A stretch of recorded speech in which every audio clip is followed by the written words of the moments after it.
Welcome everyone to Beyond Surviving, the safe space for survivors of childhood sexual abuse to receive support, resources, and share their stories. Beyond Surviving is about freedom, healing, connection, and even laughter and fun. Most importantly, it's about letting go of the pain of abuse and finally moving on. I'm Rachel Grant, and for those of you who don't yet know me, I've been a sexual abuse recovery coach since 2007, and I'm the author of Beyond Surviving, the final stage of recovery from sexual abuse. You can learn more about me and the Beyond Surviving program at rachelgrantcoaching.com. Folks, today I am so very excited to have here with me Jodi Aman, who's going to be talking with us about how to transform the energetic imprint of abuse. So I know you're already like, what's that? What does that mean? What is an energetic imprint? How do I get rid of it? Oh my gosh. So we're going to explore all of that. Jodi is going to share her genius. Now I have to tell you, I have been tracking Jodi for quite a while. And it's really been beautiful to see her evolution and the things that she's up to. She's actually a psychotherapist. You can also find her on YouTube. And she is also an author of You Won, Anxiety Zero. And that is exactly how I found Jodi when I was doing more work and research and learning about anxiety. A client of mine actually put me on to Jodi's work, and so she and I have been chit-chatting along the way, and I've finally have the opportunity to have her here live to share all of her wisdom. She has been doing this work in helping people recover from trauma for 25 years. So she's one of those women who I look to when I think of people who are creating pathways for those of us who come along afterwards. And she works with people to really help them heal the effects of abuse, body, mind, and soul. So we are so blessed to have Jodi here with us today, and I can't wait to get to it. Jodi, welcome. Thank you so much for being here. Oh, I'm excited. We're gonna just go through a lot today and really help a lot of people, hopefully. Yes, that's right. We got jam-packed, so I encourage you all listening, get a little notepad because you're probably gonna want to write stuff down here. So let's just start kind of generally. How did you come to this work? How did you find your way to this place of, yep, this is what I'm doing with my life. This is how I spend my day? Well, when I was young, I actually wanted to be an architect. I love creating and designing and that kind of stuff. But we always come to this work through our own crises. And I think that's a very common path to helping others, isn't it? So, when I was younger and in high school, like I really struggled so much emotionally. And I started volunteering in a lot of different places with older people, with younger people, with poor. And in that work, connecting with people, I was healed. I felt connected, or a sense of belonging in a way that I never felt in my life. And so I switched gears and went into social work and never looked back. Like I just love what I do every day. Found your thing, yeah. Yeah, I just found my thing. And so I love design and art too, but this is really my mission in life, I think. So. Oh, I love that. Well, an architect of lives now, right? Yeah, that's right. Oh, that's fantastic. So tell me a little bit about how you specifically work with people who have a history of abuse. Well, I studied narrative therapy. So I don't know if you've heard of that, narrative the therapy, and it's from Michael White and David Epstein in New Zealand and Australia. They developed a new way of working with people that was really collaborative. Really working with, sharing, helping someone rewrite the stories of their life. And so they did a lot of work around trauma recovery. And that's where it's just transformational, the work that they do with people. And it's so beautiful and kind and warm. And I think that background gave me so much education, philosophy of the world, a lot of feminism, a lot of, marginalization, equality, and that kind of stuff. So I really understood power relationships and all that from that base. And so I started using it in my practice for the last 20 years. And so it's really transformative. I could tell you more. You could ask questions. Yeah. Give us like an example of, okay, so narrative therapy. What might I experience or do, or what might be a way that we distinguish that from something like cognitive behavioral or EMDR or just general psychotherapy? What are maybe some of the key tenets or philosophies? I know you named a little bit there, but maybe expand. Sure. Yeah. Well, it's based on the assumption that life is multi-storied. So we have a lot of stories that we tell of our life, Yeah. and we have, and sometimes there's a dominant story in our life. So Uh-huh. especially if we experience trauma, there is that story is pretty dominant. We were a victim, we were hurt. Right. Maybe then a lot of times there's negative identity conclusions that come with that. Like I'm worthless, I'm stupid, or I allowed it, or what, all Mhm. that stuff, so clearly. And so but there is other stories, right? We all are multi-storied, so we all have these other stories of like caring for other people or figuring stuff out or being a good problem solver or loving or connecting or loving children, whatever it is. There's all these Mhm. other stories, but when there's this dominant story that's so powerful, it affects us so heavily. Yeah. And so narrative therapy is really about getting at those other storylines that people have and breathing life into them. And so Ooh. that they become more powerful and the dominant story gets a lot less airtime Yeah. or, to I them. love that. Yeah, it's Yeah, so yeah, yeah. powerful. And so the difference between cognitive behavioral therapy is we're bringing out the skills that someone already has, right? Yep. They're an expert on their life. I'm not the expert saying this is the skills you have to use. Yeah. And because they're connected to them, so we come out with the people have skills. They didn't get to the age they are now without having some skills, right? Right? And so we could teach them skills, but then they feel like they're inadequate, right? It just reinforces that story. And Mm, so if we bring out the skills that people already have nice. and we trace the social history of those skills, we're connecting them to other good people in their life, right? Yeah. So now they have this robust. Most people that you and I work with feel so isolated, feel so Yeah. alone, feel like So so true. misunderstood. And so when you're in these storylines, breathing life into these stories and connecting them with good people from their past and present, it's like they're robust instead of Yes. this thin, like untethered, I lonely love that. person. Yeah.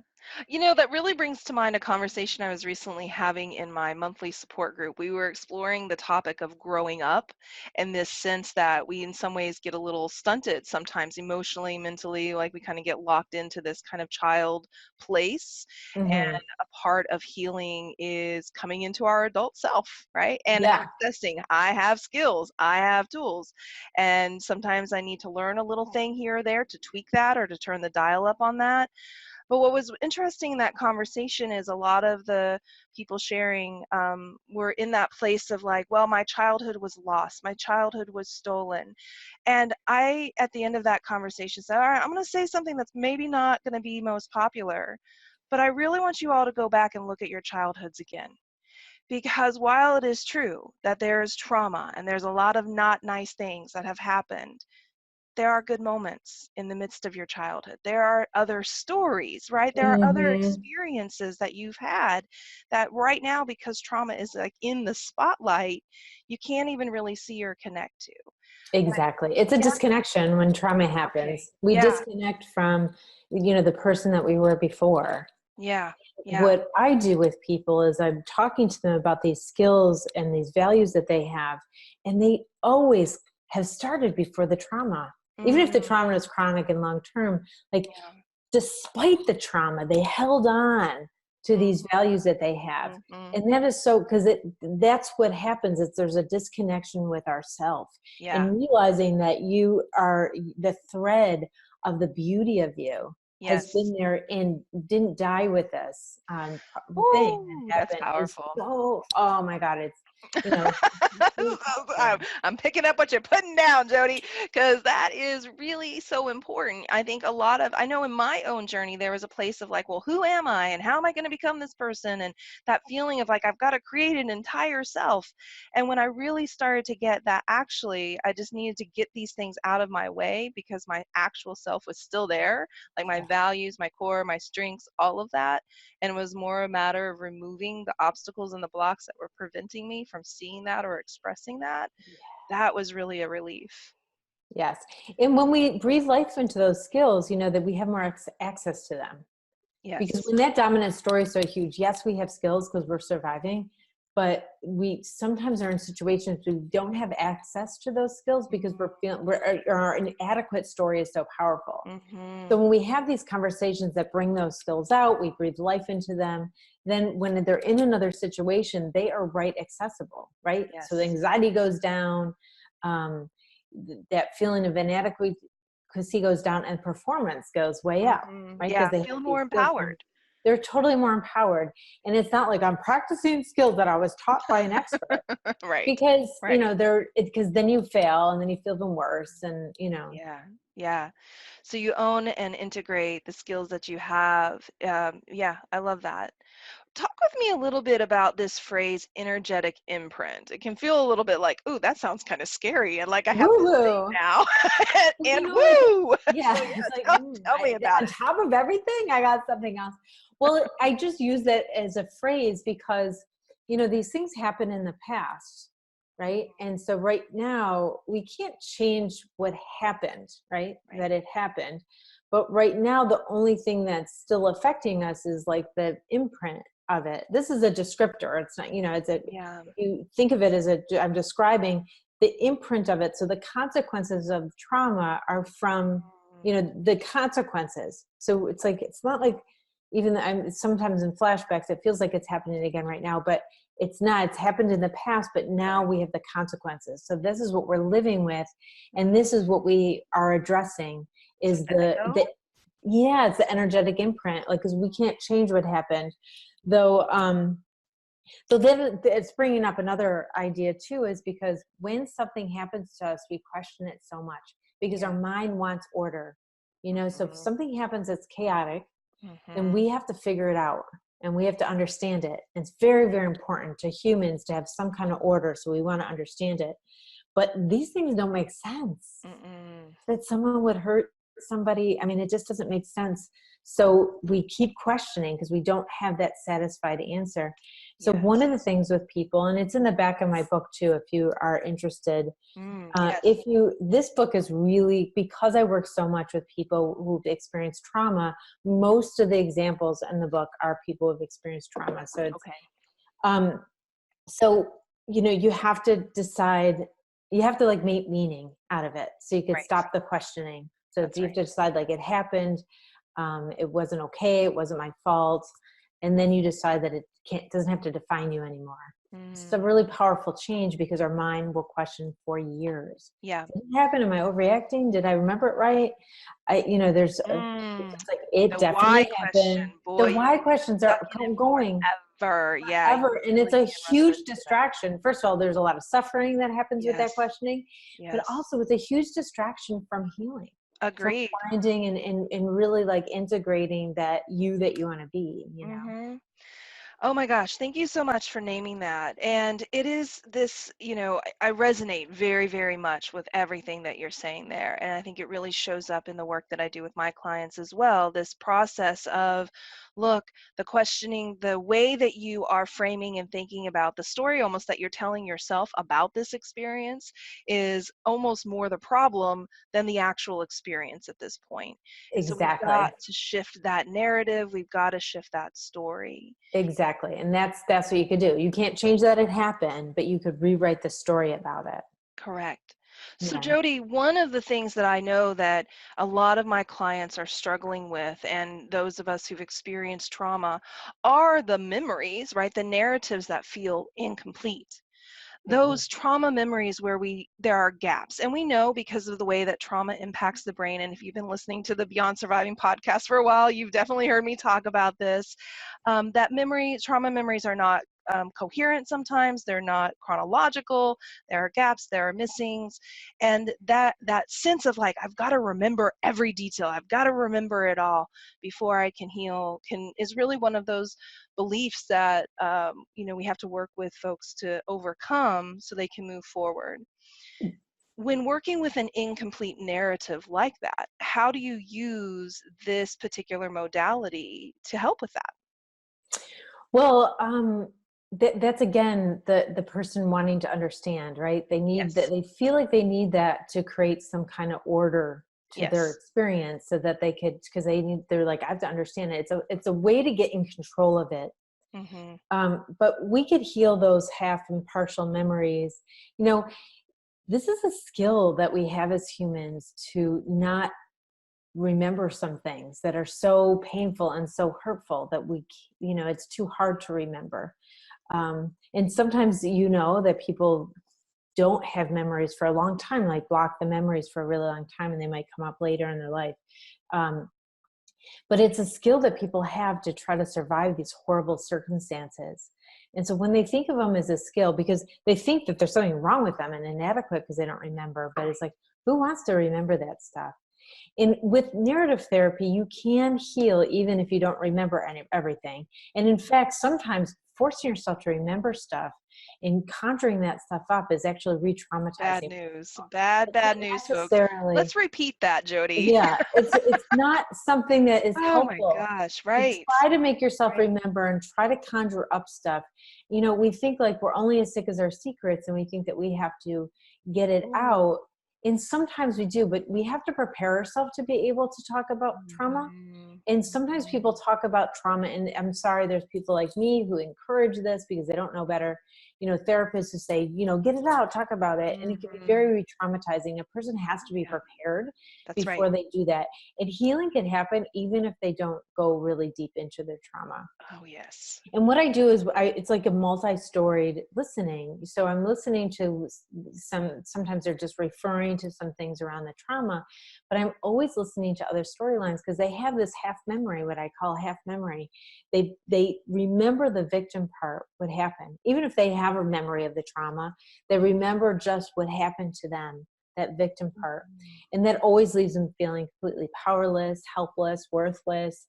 Life is really scary when you have those identities, right? When you're powerless and Yeah, worthless and out of control. yeah. And so that's all you remember from the trauma. That's the consequences. That's the energetic imprint you're taking: worthless, powerless, out of control.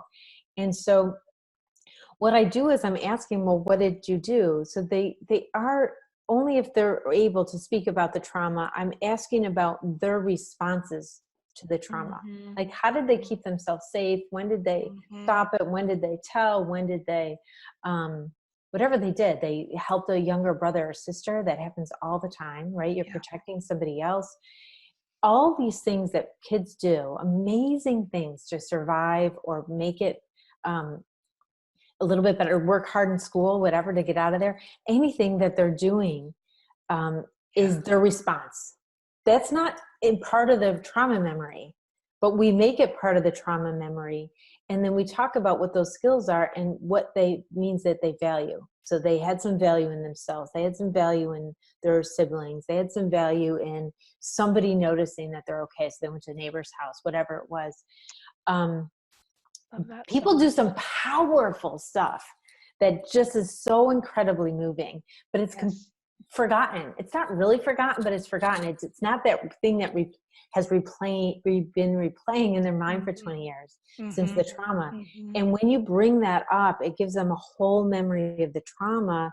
And this is the part of the story where they have power, that they are in control, that they're taking back.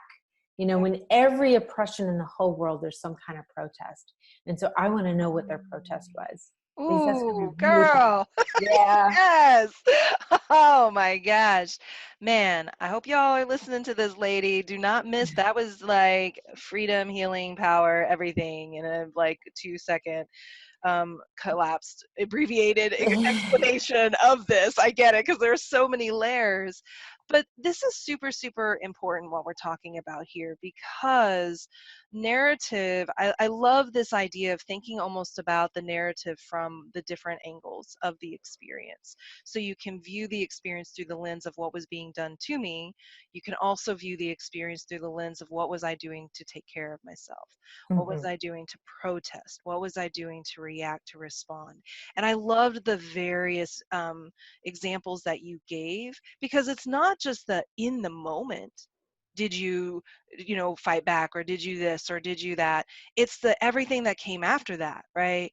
Did Yes. you, in some ways, those adaptive skills that eventually we want to maybe let go of so we can have healthier lives, but whatever you did to create safety for yourself, the example of like working really hard in school so I can get the hell out of here, that's an amazing, frame and perspective for people to consider. So for those of you who are listening, I really want to encourage you to take this on.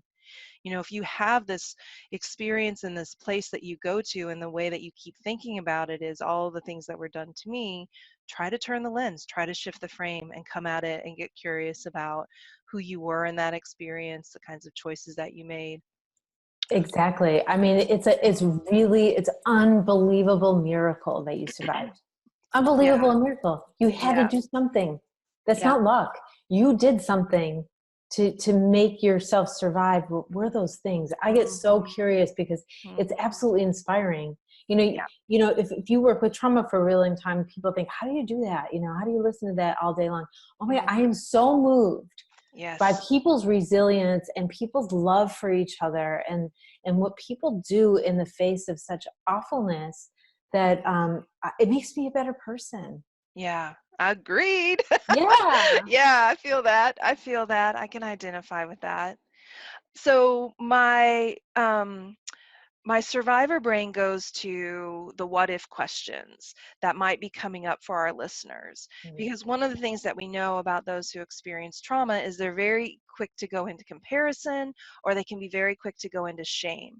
And so, as you're sharing this kind of model of completing a memory by looking at the narrative from the perspective of what you did, a little trap that I'm curious if you've noticed people fall into is the, yeah, but I didn't. There's this push and pull between, well, yeah, I did like work really hard in school, but I did never tell anyone. Oh, but I did, and that tendency to go and compare into and find the places of what they think they should have done that they didn't Right. do. Right. I wonder if you could just speak to that a little bit. If people are finding that coming up for them, what would you recommend?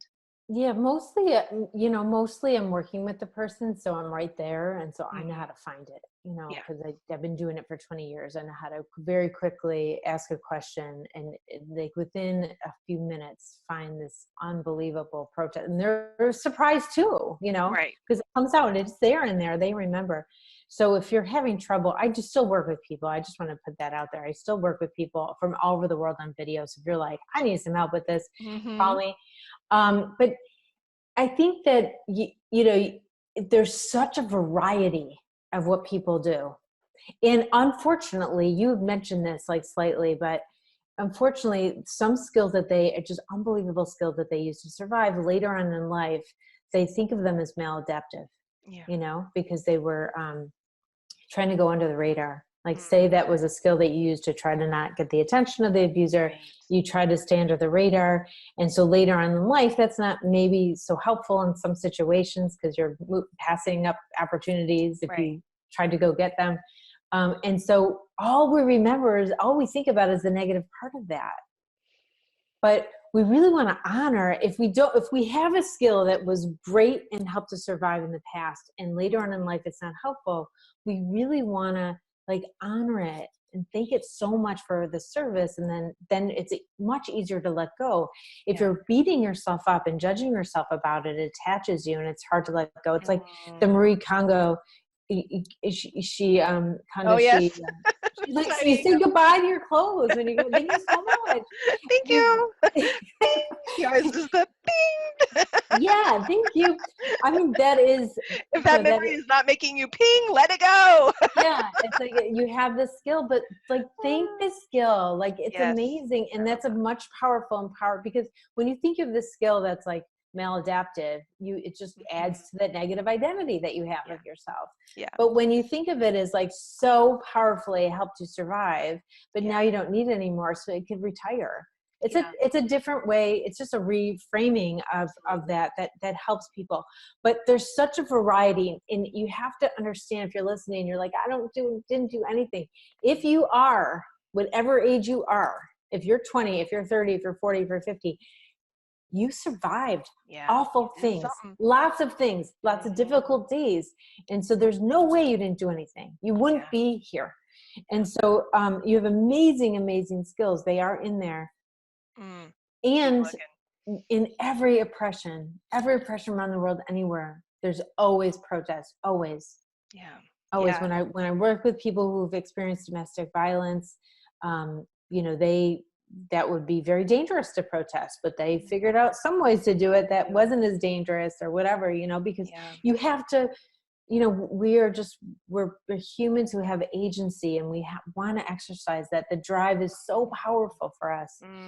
So when Yeah. we're oppressed, we just are like pushed somewhere. We find the way to get that agency out. Yeah. And that's how we could survive, or else we really just shrivel up and die.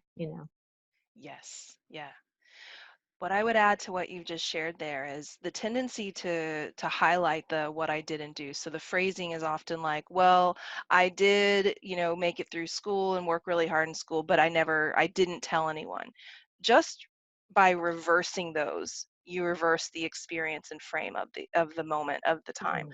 I didn't tell anyone, and I worked really hard to get through school and get out of there. And just in that little flip, you put the emphasis on your action, and you shift out of that shaming, blaming, making yourself bad and wrong. So But if they're in yes. your group, or maybe they're just listening, they still actually haven't told anybody yet, but people wait years. And my question is always, Exactly. people wait 30 years, 40 years, 10 years, 5 years, 1 year. There's all different, no matter Right. what that time frame is. It's like, how did you tell people so fast? Mm, Like, mm, because you're up against so much mm, to mm. let that out, to Yeah, trust enough to share that with another human being. that's right. And I It's think we so miss hard. The all of fact the that they did it at factors. all. Yeah, That's all the right. That's factors that are right. against that. So the fact that you did it at Yes. all, at any time, even if it's 30, 40 years later, Right. how did you do it so fast? Yeah, I love that, Jody. So a really great way for all of you to begin thinking about your trauma experiences. Try to start shifting that, place that you're looking from, and just notice what happens, and then let us know. Comment on the podcast or comment on the YouTube channel.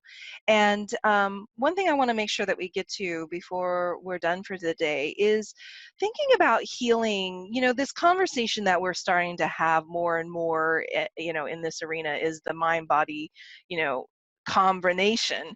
And now we're starting to have the mind body soul spirit, that piece of the puzzle is now starting to be something that people are talking a bit more. So when you talk about healing the soul, what does that mean to you? What does that really represent?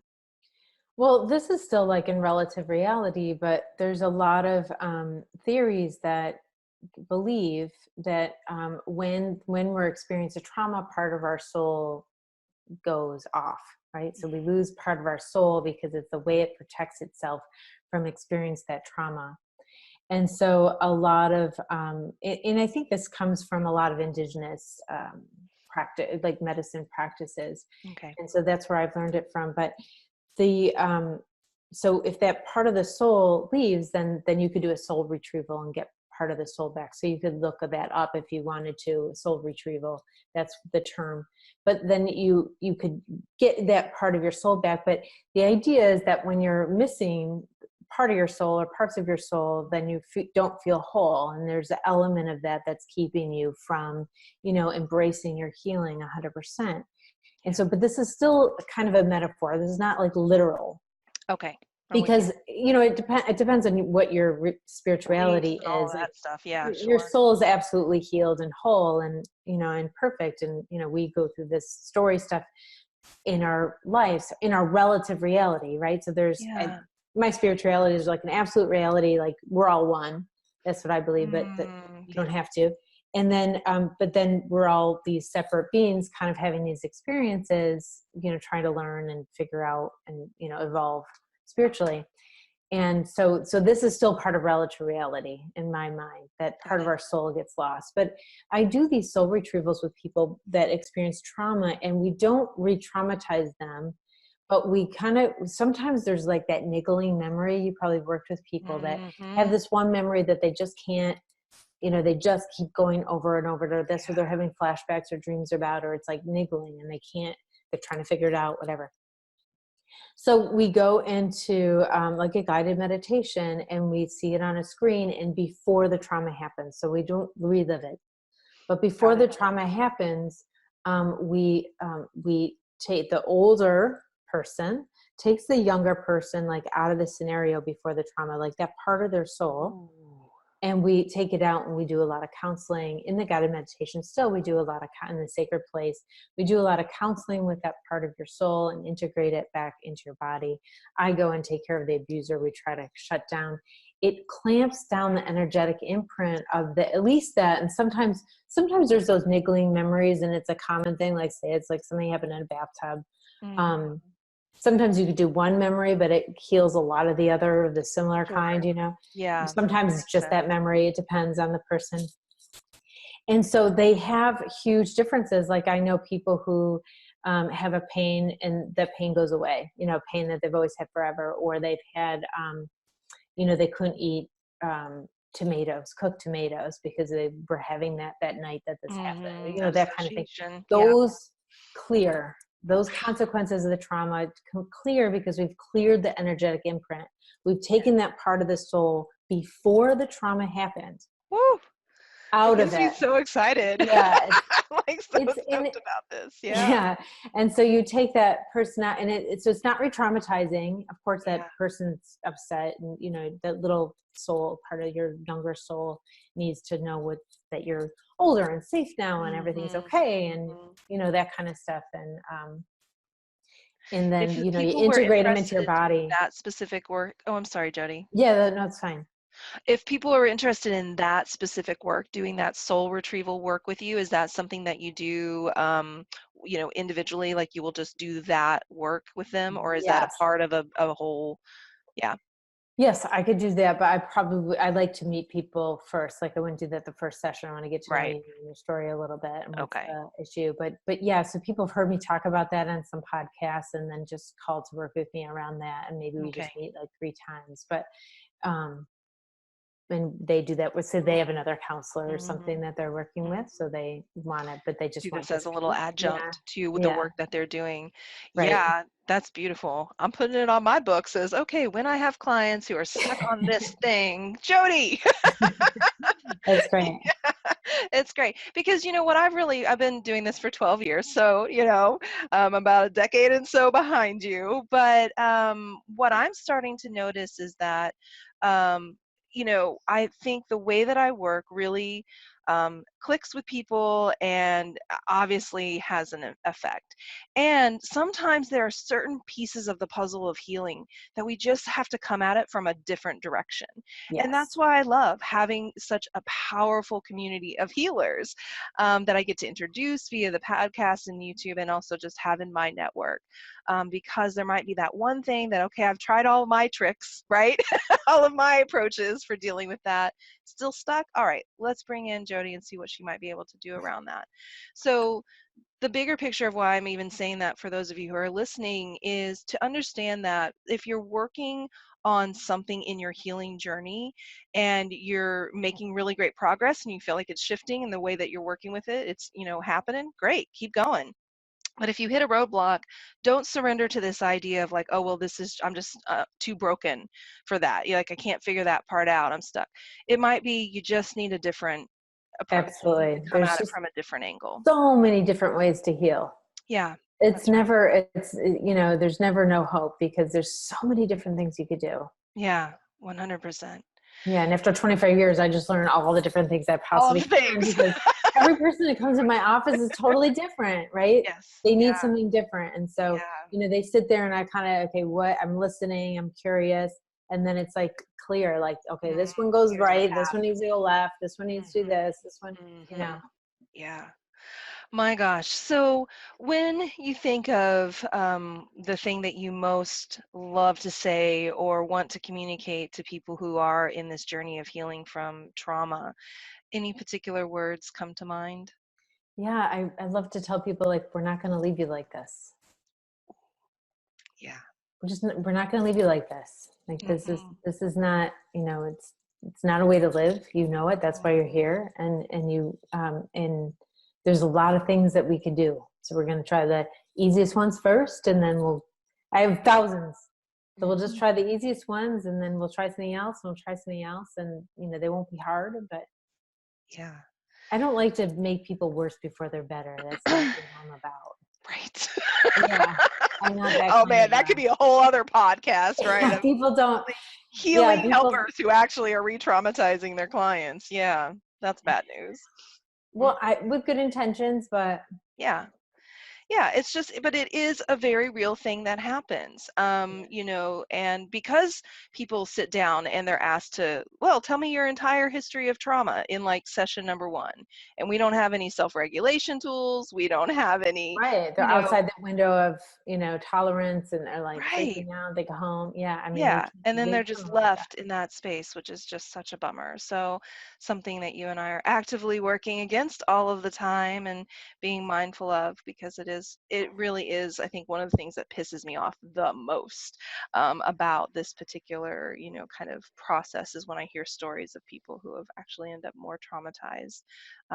And so, oh my gosh, I feel like I really could talk for another 3 hours with you, Jody. So we'll Yeah, definitely me have to have you too. on again and continue Awesome. to explore. But I've just so appreciated everything that you've shared with us today and for being my guest. And I want to really encourage all of you who are listening to go to her website, Jodi Aman, JodiAman.com. That will also be in the show notes, so you can easily click and go check out all of her resources and her blog. Pick up her book too. That's available on Amazon. You Won Anxiety Zero. It's a really, really great resource. I highly, highly, highly recommend it. And also, Jody, you have this Let It Go MP3. Can you tell us a little bit about what people can expect when they go pick that up?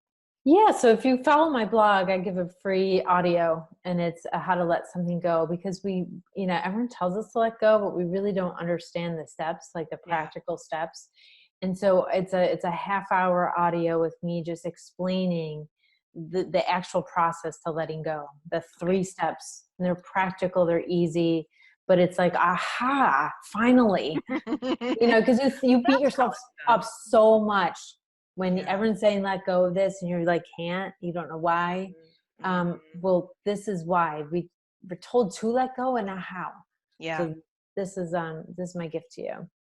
Wow, thank you so much for that. I know people are going to gobble that up because it's such a big question that comes up all of the time. So go to jodiaman.com/let go, and that also will be in the show notes for everybody. So Jody, thank you again so You're much for being welcome. here, and thank you everybody for listening and for joining us today. I want to encourage you to visit rachelgrantcoaching.com as well. Go check out the resources and all that's available there on the site. And please subscribe to our podcast, leave us a note, all of the stuff that you do, the click, the likes, the whatevers. And then come back next time because we have so much more to share. And until then, take really good care of you.